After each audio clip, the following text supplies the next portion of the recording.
Adventures of Paul and Marion, Jay. Hello. Congratulations. Thank you so much. Thank you for making it to Berlin. Oh, my pleasure. Yeah, if you could just give us a synopsis of the film, what it's about, perhaps we can go from there. Sure. I should say you're the filmmaker behind this. Oh yeah, that's right. The Adventure of Paul and Marion is a romantic comedy musical adventure film shot entirely in front of green screen. Right. And it's the story of a very, very, very rich girl and a very, very poor boy who sounds like me. try to find a way to get together. You're a rich girl inside as well as a poor boy. No, I'm a poor boy. Yes, the rich girl was harder to write for. Okay. It is a fantasy. Yeah, yeah. And how did this come about? How did the project actually happen? Actually, really, really, sort of oddly and organically, I was trying to make a fairly complicated film for a few years, and I'm not getting much traction on it at all. And out of frustration, I decided to I felt I had to make something, so I figured I'd get some friends together, shoot some scenes, write some parts for some people, some actors I wanted to work with, and sort of create this thing.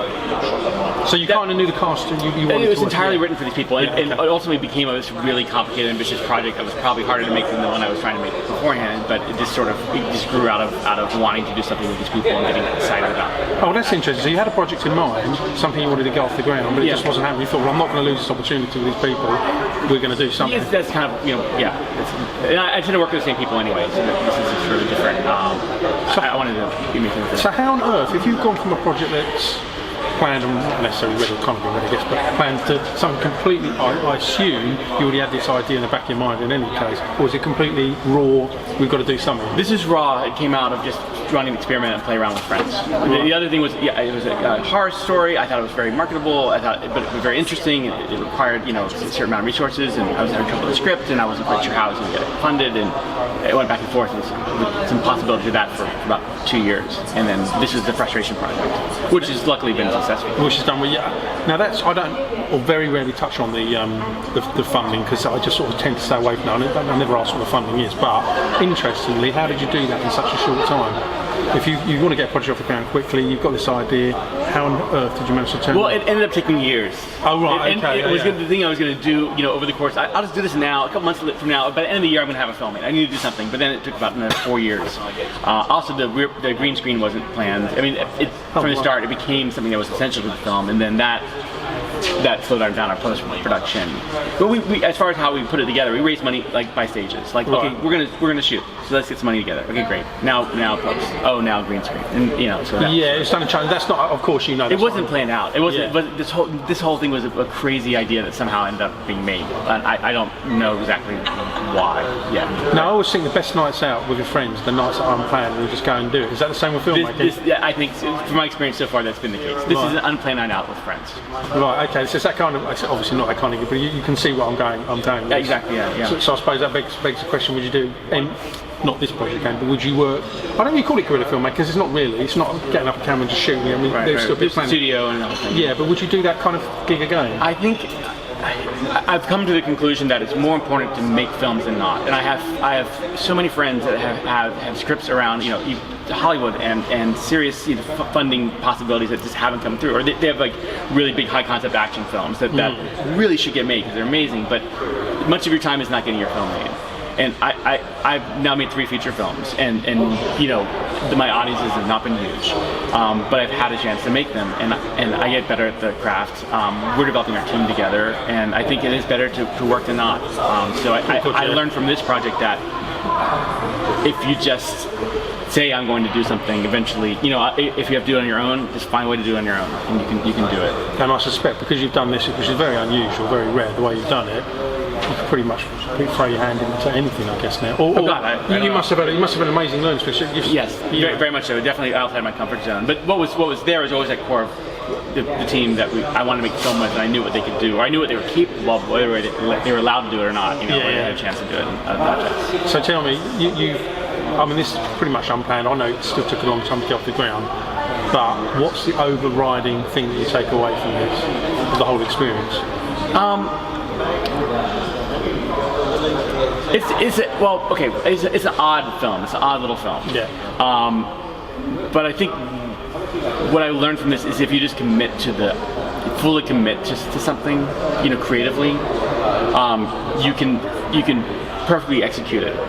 And even with whatever limitations you have, if you just really stay true to your ideas, you can make them happen. This is not. We were also fortunate to do this ourselves, so I never had someone saying, "You can't do this, you can't do this, you can't do this." We just did what we felt was right, and I didn't necessarily expect that I was going to be able to do that. That thing that was in my head would actually end up on the screen the way it did, but it did. You know, the value of that, I don't know. I mean, I know. Sometimes it's good to have people say no. How do you? Actually, I can't believe I've never asked this question before. How do you, or has this ever happened to you, where you've got funding, but someone said, I'll give you X and X, where that figure is, but you must do something this way. Is it never going to be on the table? I mean, has that ever happened to you? It hasn't happened to me. It's been close to happening to me, and it's happened. I know to people I know that's of course there's conditional funding, or funding requires a certain type of film to be made out of this. Even though that the idea is one thing, they want it. Well, I'll fund it if you make it about this, or you cast these people in it. I definitely had that actually. I did theater as well. I've had that in theater where I'm like, sure, great play, this is your lead.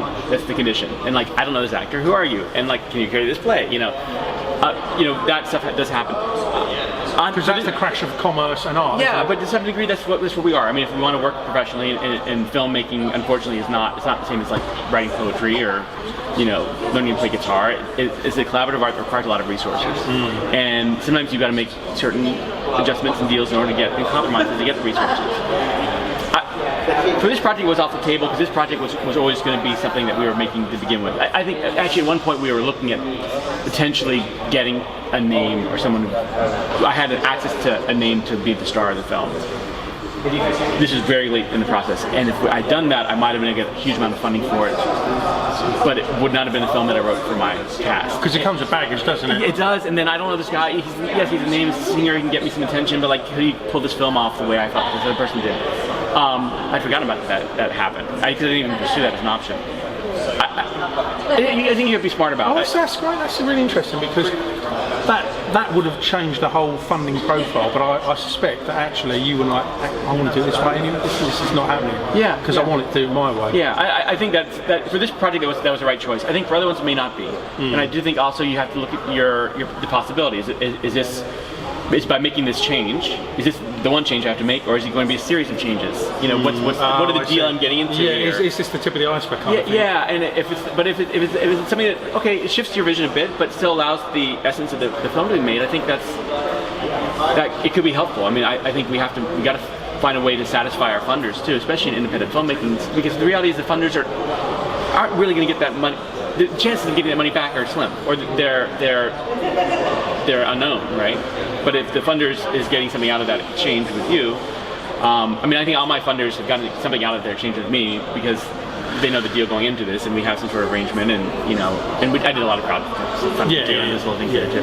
But you know what the deal is. If someone, actually a money person is coming in, there's some sort of expectation that needs to be met, and if the expectation is, okay, but I want this to be part of my horror slate, so I want you to underplay the comedy element of your story, and you think, could it still work? Do I want to be part of this? Then yes, then I think that's worth doing. But if it's not, if it's going to wreck your movie, it's up to every individual artist about how malleable they want to be about it. Yeah, but it must be something they all,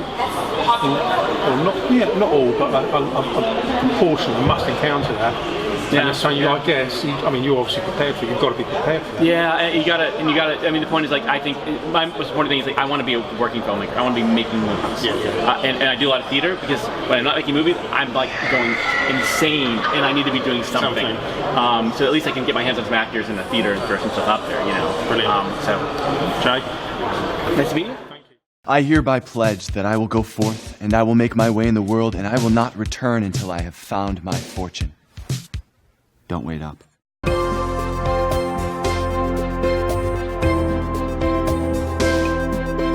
We'll make millions, my boy. Millions. What is the business of our business? The answer is and must always be business. Read. Read as hard as you can. Citizens, mall goers, I bring you the truth. I will change the world.